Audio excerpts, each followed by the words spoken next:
بسم اللہ الرحمن الرحیم۔ ناظرین السلام علیکم۔ اہل زمین پر شیطان کا راج ہے۔ اللہ تعالیٰ سے مانگی ہوئی مہلت سے فائدہ اٹھاتے ہوئے ابلیس نے پوری قوم کو کفر و شرک میں مبتلا کر دیا ہے۔ گھر بت کدے بن چکے ہیں اور 5 بتوں کو اپنا معبود تصور کر لیا گیا ہے۔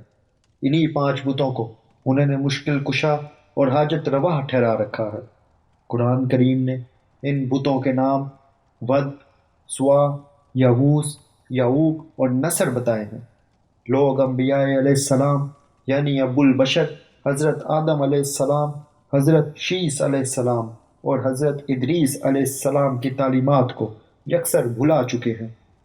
حضرت ادریس علیہ السلام نے تو ان کی بڑھتی ہوئی کافرانہ حرکتوں کے سبب ان سے جہاد بھی کیا تھا، جس کا وقتی طور پر فائدہ بھی ہوا اور لوگ واپس دین حق کی جانب پلٹے۔ لیکن اب تو حضرت ادریس علیہ السلام کو بھی وفات پائے سینکڑوں برس گزر چکے ہیں۔ اولاد آدم علیہ السلام کی نافرمانیوں اور شیطان کی مکاری و عیاری نے کرۂ ارض کو کفر و شرک، برائی اور بے حیائی کی غلاظتوں سے بھر دیا ہے۔ ابلیس اپنی کارکردگی پر بہت خوش ہے اور ادھر آسمانوں میں فرشتے اہل زمین کی مخدوش حالت اور شیطان کی کامیابی اور اس کے مکر و فریب پر حیران بھی ہے اور پریشان بھی۔ ان کی نگاہیں بار بار بیت المعمور کی جانب اٹھتی ہیں۔ وہ منتظر ہیں کہ اللہ کب ان کی تباہی و بربادی کا حکم نازل فرمائیں گے۔ لیکن اللہ کے فیصلے تو بڑی حکمت کے ہوتے ہیں۔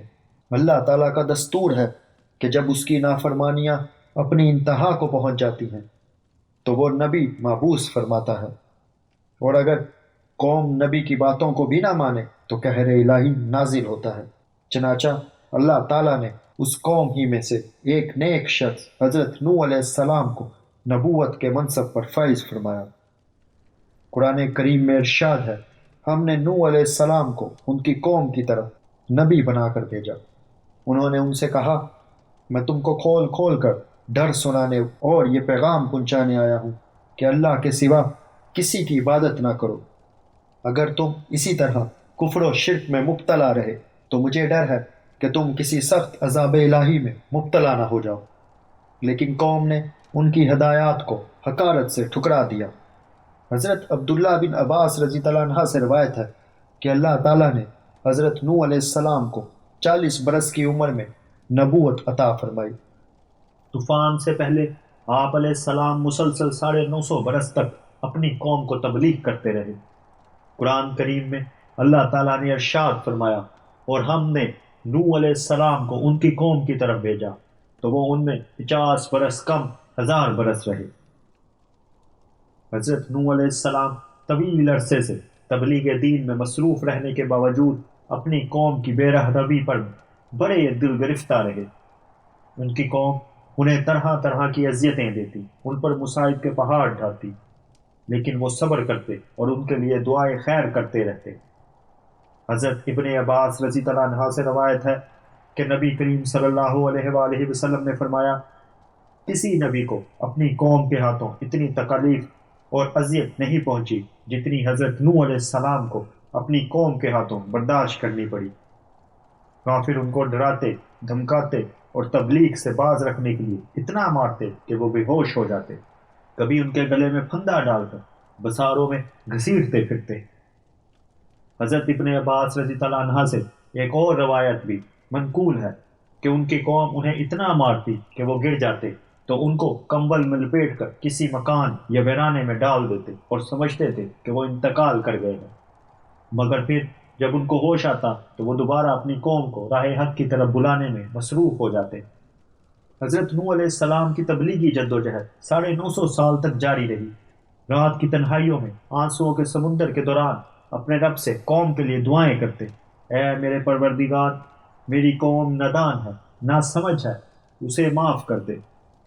نیز اس دوران اپنی قوم کو ہر ممکن طریقے سے سمجھاتے رہتے، کبھی عذاب الہی سے ڈراتے تو کبھی دوزخ کی سختیوں اور جنت کی نعمتوں کا ذکر فرماتے، لیکن قوم ان کا تمسخر اڑاتی، گویا وہ کانوں سے بہرے اور آنکھوں سے اندھے ہو چکے تھے۔ اس طویل جدوجہد کے نتیجے میں صرف 80 لوگ ایمان لائے۔ حضرت نوح علیہ السلام قوم کی بدحالی پر بہت غمگین رہتے، لیکن امید کا دامن نہ چھوڑتے۔ مگر کب تک؟ آخرکار طویل اور سخت ترین کاوشوں کے بعد وہ لمحہ آ ہی گیا کہ جب آپ علیہ السلام قوم سے مایوس ہو کر اپنے رب کے سامنے اپنی معروضات پیش کرنے پر مجبور ہو گئے۔ اللہ تعالیٰ کا قرآن پاک میں ارشاد ہے، نوح علیہ السلام نے اللہ سے عرض کی کہ اے پروردگار، میں اپنی قوم کو دن رات بلاتا رہا، لیکن وہ میرے بلانے سے زیادہ بھاگتے رہے۔ میں نے جب کبھی انہیں تیری بخشش کی طرف بلایا تو یہ اپنے کانوں میں انگلیاں ڈال لیتے، اپنے چہروں کو کپڑوں سے چھپا لیتے اور ضد، تکبر اور غرور کرتے۔ میں نے ان کو علانیہ، خفیہ، غرض ہر طرح سے سمجھایا اور کہا کہ اپنے پروردگار سے معافی مانگو کہ وہ بڑا معاف کرنے والا ہے۔ وہ تم پر آسمان سے پانی برسائے گا، تمہارے مال و اولاد میں ترقی دے گا اور تمہیں باغ عطا کرے گا اور تمہارے لیے نہریں بہا دے گا۔ آخر تم کو کیا ہوا ہے کہ تم اللہ کی عظمت کا اعتقاد نہیں رکھتے، حالانکہ اس نے تم کو کئی طرح سے بنایا ہے؟ کیا دیکھتے نہیں ہو کہ اللہ نے کس طرح 7 آسمان اوپر تلے بنائے ہیں اور ان میں چاند کو خوب جگمگاتا ہوا اور سورج کو چراغ بنایا؟ اور اللہ ہی نے تم کو زمین سے ایک خاص طریقے سے پیدا کیا ہے، پھر وہ تمہیں اس زمین میں واپس لے جائے گا اور اس سے یکا یک تم کو نکال کھڑا کر دے گا۔ اور اللہ نے زمین کو تمہارے لیے فرش کی طرح بچھا دیا تاکہ تم اس کے اندر کھلے راستوں میں چلو۔ نوح علیہ السلام نے کہا، میرے رب، انہوں نے میری بات رد کر دی اور ان رئیسوں کی پیروی کی جو مال و اولاد پا کر اور زیادہ مراد ہو گئے۔ ان لوگوں نے بڑا بھاری مکر کا جال پھیلا رکھا ہے۔ انہوں نے کہا کہ اپنے معبودوں کو ہرگز نہ چھوڑنا، انہوں نے بہت لوگوں کو گمراہ کیا ہے، اور تو بھی ان ظالموں کو گمراہی کے سوا کسی چیز میں ترقی نہ دے۔ آخر وہ اپنے گناہوں کے سبب غرق کر دیے گئے، پھر آگ میں ڈال دیے گئے، تو انہوں نے اللہ کے سوا کسی کو اپنا مددگار نہ پایا۔ اور نوح علیہ السلام نے دعا کی کہ اے میرے پروردگار، کسی کافر کو روئے زمین پر بسنے والا نہ چھوڑ۔ اگر تو نے ان کو چھوڑ دیا تو یہ تیرے بندوں کو گمراہ کریں گے، اور ان کی نسل سے جو بھی پیدا ہوگا وہ بھی بدکار اور سخت کافر ہی ہوگا۔ اے میرے پروردگار، مجھ کو اور میرے والدین کو اور ہر اس شخص کو جو میرے گھر میں مومن کی حیثیت سے داخل ہوا ہے، اور سب مومن مردوں اور عورتوں کو معاف کر دے، اور ظالموں کے لیے اور زیادہ تباہی بڑھاؤ۔ حضرت نوح علیہ السلام کی گزارشات بارگاہ خداوندی میں قبول فرما لی گئی، اور اللہ تعالیٰ نے ان کی طرف وحی نازل فرمائی۔ قرآن کریم میں ارشاد ہے، اور نوح علیہ السلام کی طرف وحی کی گئی کہ تمہاری قوم نے جو لوگ ایمان لا چکے ہیں ان کے سوا اب اور کوئی ایمان نہیں لائے گا، تو جو کام یہ کر رہے ہیں ان کی وجہ سے غم نہ کھاؤ، اور ایک کشتی ہمارے حکم سے اپنے روبرو بناؤ، اور ان کافروں سے متعلق اب کوئی گفتگو ہم سے نہ کرنا، کیونکہ یہ سب لازمی طور پر غرق کر دیے جائیں گے۔ ابن کثیر نے لکھا کہ بعض بزرگوں کے مطابق اللہ تعالیٰ نے حضرت نوح علیہ السلام کو یہ حکم بھی فرمایا کہ فلاں درخت اگاؤ جس سے کشتی بنائی جائے گی، تو حضرت نوح علیہ السلام نے وہ درخت اگایا اور 100 سال تک اس کا انتظار کیا، پھر اس کو کاٹ کر چھیلا، ہموار کیا۔ حضرت ابن عباس رضی اللہ عنہ سے مروی ہے کہ اس کشتی کی لمبائی 1200 گز اور چوڑائی 600 گز تھی۔ ایک اور قول کے مطابق لمبائی 2000 گز اور چوڑائی 100 گز تھی۔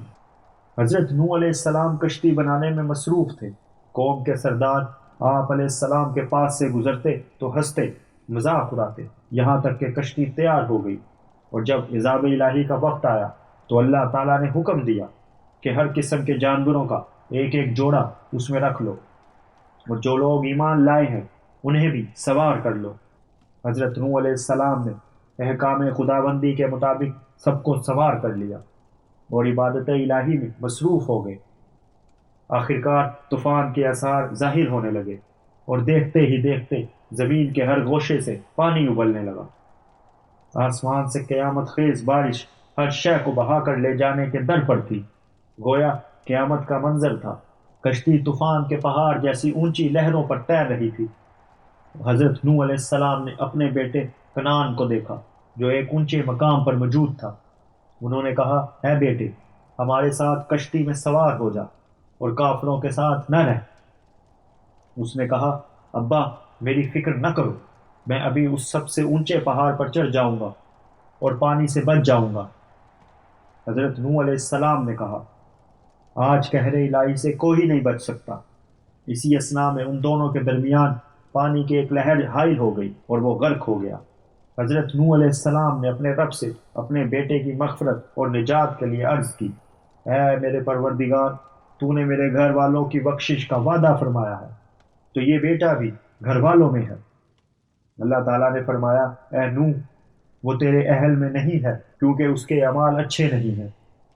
طوفان نوح علیہ السلام میں پانی کی لہریں اس قدر بلند تھی کہ انہوں نے روئے زمین کے تمام پہاڑوں کو بھی چھپا لیا تھا۔ زمین پر کوئی بھی چیز زندہ سلامت نہ تھی، سب کچھ نست و نابود ہو چکا تھا۔ صرف حضرت نوح علیہ السلام کی پہاڑ نما کشتی تھی جو اللہ کی مدد سے پانی کی بلند و بالا خوف و ناک موجوں میں تیرتی پھر رہی تھی۔ حضرت ابن عباس رضی اللہ عنہ سے روایت ہے کہ کشتی میں 80 اشخاص تھے اور ہر ایک کے ساتھ ان کا کنبہ بھی تھا، اور یہ لوگ کشتی میں تقریباً 150 دن تک رہے، اور اللہ تعالیٰ نے کشتی کا رخ مکہ مکرمہ کی طرف پھیر دیا تھا۔ کشتی 40 دن بیت اللہ کے گرد چکر لگاتی رہی، اس کے بعد اس کا رخ جبل جودی کی طرف پھیر دیا گیا، جہاں وہ ٹھہر گئی۔ پھر حضرت نوح علیہ السلام نے اہل زمین کی خبر لینے کے لیے ایک کوے کو بھیجا۔ کوے نے زمین پر مردار دیکھے تو ان پر جھپٹ پڑا اور تاخیر کی، جس کی وجہ سے کبوتر کو بھیجا۔ کبوتر ایک زیتون کے پتے کو لے کر آیا اور اس کے پاؤں کیچڑ میں لترے ہوئے تھے، جن کو دیکھ کر حضرت نوح علیہ السلام نے اندازہ لگایا کہ زمین خشک ہو چکی ہے۔ حضرت نوح علیہ السلام جودھی پہاڑ سے زمین پر اتر آئے اور ایک بستی تعمیر کی جس کا نام سمانین رکھا، یعنی 80 آدمیوں کی بستی۔ اسی دوران ایک مرتبہ صبح کو اٹھے تو ہر آدمی کی زبان بدل چکی تھی، یعنی 80 زبانیں ہو چکی تھی۔ لوگ ایک دوسرے کی زبان نہیں سمجھ پا رہے تھے، تو حضرت نوح علیہ السلام ہر ایک کی ترجمانی فرماتے تھے۔ اللہ تعالیٰ نے قوم نوح کو اس کی نافرمانیوں کے سبب طوفان باد و بارہ کے ذریعے غرق کر دیا تھا۔ کوئی جاندار شے باقی نہیں بچی۔ کشتی میں موجود افراد اور جانوروں کے سوا ہر چیز نیست و نابود ہو چکی تھی۔ پھر اللہ تعالیٰ کے حکم سے آسمان تھم گیا اور پانی خشک ہو گیا۔ پھر اللہ تعالیٰ نے حکم دیا کہ اے نوح علیہ السلام، ہماری طرف سے سلامتی اور برکتوں کے ساتھ جو تم پر اور تمہارے ساتھ کی جماعتوں پر نازل کی گئی ہیں اتر آؤ۔ چنانچہ حضرت نوح علیہ السلام نے ایک بستی بسا کر دنیا کے کاروبار کو عصر نو جاری و ساری کیا۔ اسی لیے آپ علیہ السلام کو آدم ثانی بھی کہا جاتا ہے۔